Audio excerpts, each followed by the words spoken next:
All right, young lady in the t-shirt right there. Vegan outreach. Vegan outreach. Woo! Thank you, Senator, very much for your strong environmental position. Anyway, okay. The United Nations actually has reiterated that factory farming is contributing more to greenhouse gas emissions than all of transportation. So I think as a global community, we really need to be the leader in moving more towards non-factory farm animal agriculture. It's very egregious. There's 10 billion land animals that we are funneling our precious water and grain through, and 70% of all of our grain could help maybe feed the world hungry. So, as the next leader of the most amazing nation in the world, how can we set the example on a more nutritional, plant-based diet that's more eco-friendly and sustainable, that can maintain our water resources and all of our grain? Thank you very much. Okay, well, it's a great question. Now I have to say, in the interest of full disclosure, that I do like a steak once in a while. I'm just being honest. I like barbecue.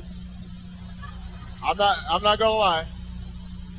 But the young lady makes a very important point, and that is this. Right now, our food system worldwide is under enormous pressure. It's under enormous pressure because, first of all, you've had, as a consequence of climate change, you've had severe changes in weather patterns. We don't fully understand what these effects are, but for example, Australia's had huge droughts, which has taken a lot of crops,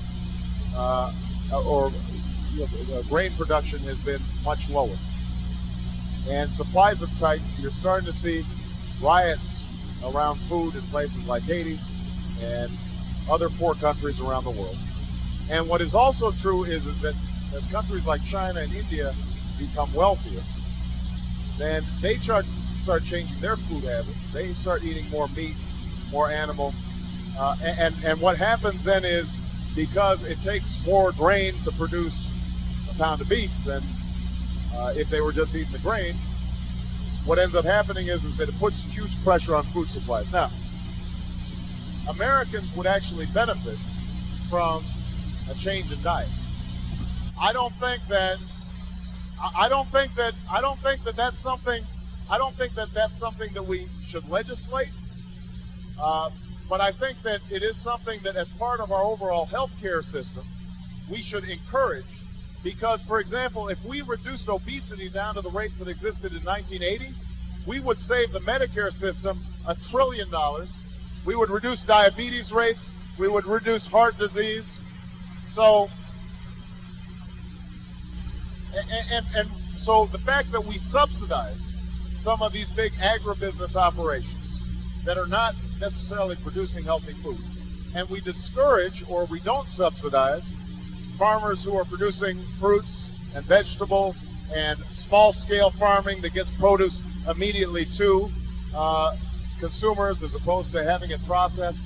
The fact that we're not doing more to make sure that healthy food is in the schools, all those things don't make sense. And I think it is important for us to re-examine our overall food policy so that we're encouraging good habits and not bad habits. For example, just making sure that there are more fruits and vegetables in school lunch programs. That would make an enormous difference in how our children's diets develop. That would make us healthier over the long term.